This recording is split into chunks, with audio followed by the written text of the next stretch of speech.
विवादित धर्म स्थान है, उसके सामने सत्यव्रत पुलिस चौकी का निर्माण हो रहा है। उस पुलिस चौकी के विषय में एक हमें उर्दू के अंदर डॉक्यूमेंट मिला था। इस डॉक्यूमेंट का अनुवाद भी उन्होंने दिया था। ये हमारे पास एक अनुवाद है पूरा, जो इसके अंदर कुल 20 बिंदु दिए हुए हैं और उन 20 बिंदुओं में लिखा हुआ है कि ये चारों ओर उत्तर दक्षिण पूर्व पश्चिम की चौहद्दी या बाउंड्री है और इनके बीच की संपत्ति वक्फ है। 23 अगस्त 1929 को मोहम्मद अब्दुल समद, जो निवासी मोहल्ला कोट संभल है, उस समय जनपद मुरादाबाद था, उनकी ओर से एक अनरजिस्टर्ड वक्फनामा सामने आया है। उसमें क्रम संख्या 1 से 20 तक जो संपत्तियां हैं उनका भौतिक निरीक्षण और अभिलेखीय परीक्षण त्रिसदस्यीय समिति ने किया है, जिसमें हमारे यहाँ के एसडीएम, सीओ और यहाँ के ईओ तीनों लोग थे। इसमें जो सबसे प्रमुख बात है वो है कि अभी तक किसी भी व्यक्ति ने कोई भी आवेदन हमको यह नहीं दिया है कि यह हमारी संपत्ति है, अर्थात कोई प्रभावित और विधिक पक्षकार हमारे सामने अभी नहीं आए हैं। दूसरी बात, जिस स्थान की बात की जा रही है उस स्थान के अंदर जो संपत्ति कहते हैं दर्ज है वो 18, 19 और 20 संख्या पर है और वर्तमान में उस जगह की किसी भी प्रकार की कोई भी व्यक्ति वहां निवास करता है, उस नाम से कोई निवासित रहा है या वो गाटा संख्या जिसका उल्लेख किया गया है उसका किसी भी प्रकार से कोई भी साक्ष्य नहीं है। तीसरी बात, यहाँ कुछ जो क्रम संख्याएं मैं आपको दिखाऊंगा। हमने इस तरह से चौहद्दियों का निर्माण कराया, जो परीक्षण किया हमारी पूरी टीम ने।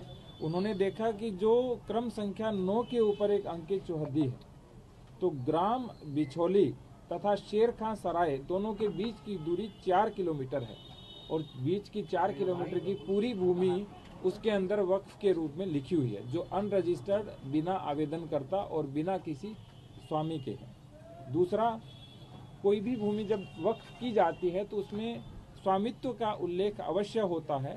इसमें किसी प्रकार के कोई भी स्वामित्व का उल्लेख नहीं है। तीसरी बात, वर्तमान जो भूमि है वहाँ पर कोई मकान स्थायी अस्तित्व में नहीं है। किसी प्रकार के जो नाम दिए गए हैं उस प्रकार के नाम भी वर्तमान में अस्तित्व में नहीं है। तो इससे ये प्रश्न चिन्ह उठता है कि जिस भूमि की बात की जा रही है, जो वक्फ की गई है, उसकी वास्तविकता क्या है। किसी ने अभी इसके विषय में हमें अवगत नहीं कराया है। उस वक्फनामे को देखें तो जनपद संभल की हजारों बीघा भूमि का बैनामा कर दिया गया है, जबकि मोहम्मद अब्दुल समद की अपनी संपत्ति का उसमें कोई उल्लेख नहीं है। उस वक्फनामे में यह भी लिखा हुआ है कि अपनी संपत्तियां मदरसे के निर्माण हेतु दे रहा हूं। तो क्या कोई व्यक्ति हजारों बीघा भूमि मदरसे के निर्माण हेतु दे रहे हैं? तो 1 से लेकर के 20 तक की संपत्ति में कहाँ मदरसा बनना है, कौन सा मदरसा बना है और किस तरह से उस मदरसे का निर्माण होगा, उसका कोई उल्लेख नहीं है।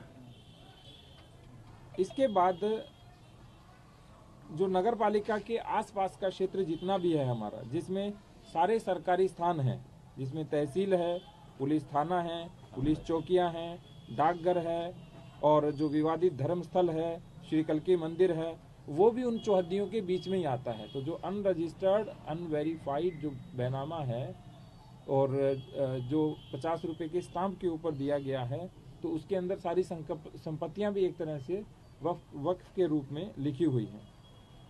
मान लीजिए कि किसी ने वक्फ किया भी होगा, मान लेते हैं, हालांकि वो अनरजिस्टर्ड है, कोई प्रमाणित नहीं है, तो भी जो वक्फ अधिनियम है 1995, उसकी धारा 56 कहती है कि कोई भी वक्फ संपत्ति का विक्रय नहीं हो सकता है। तो अभी यह भी संज्ञान में आया है कि इसके आधार पे कोई हमारे यहाँ कोई रजिस्ट्री नहीं हुई, लेकिन मौखिक रूप से और एग्रीमेंट के आधार पे खूब सारी संपत्तियों का क्रय विक्रय भी हो रहा है। तो जो कमेटी की रिपोर्ट है एसडीएम, सीओ और ईओ की, उन्होंने प्रथम दृष्टया संपत्ति क्रमांक संख्या 1 से 20 तक की सारी जो चौहद्दियां हैं, उन्होंने बताया है कि ये फर्जी प्रतीत होती हैं और जो संलग्न वक्फनामा है उसके दस्तावेज भी फर्जी प्रतीत होते हैं। और सबसे बड़ी बात, इसके संबंध में आगे की कार्रवाई कप्तान साहब के माध्यम से हम करेंगे और जो भी विधिक कार्रवाई और वैधानिक कार्रवाई होगी वो की जाएगी। प्रधान साहब। जो अभी तक के जो कागजात हैं उनका परिशीलन करने पे तो ये पाया जाता है कि जिस कोतवाली में आप बैठे हैं ये भी जो 1905 या 1906 में बनी है, ये भी एक वक्फ प्रॉपर्टी है।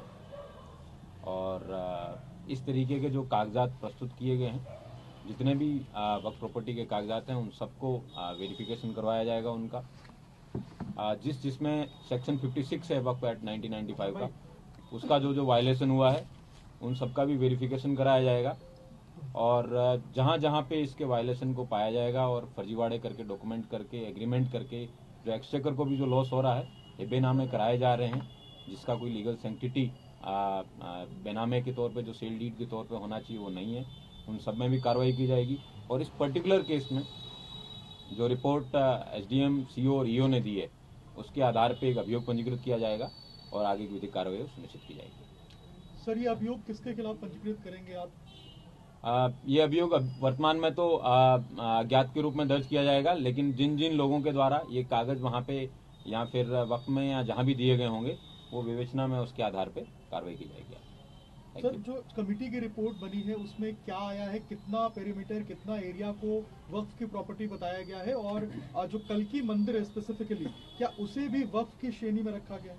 पूरा शहर ही है, 4 किलोमीटर का एरिया है, आसपास के गांव भी उसके अंदर वक्फ के रूप में दर्ज किए गए हैं।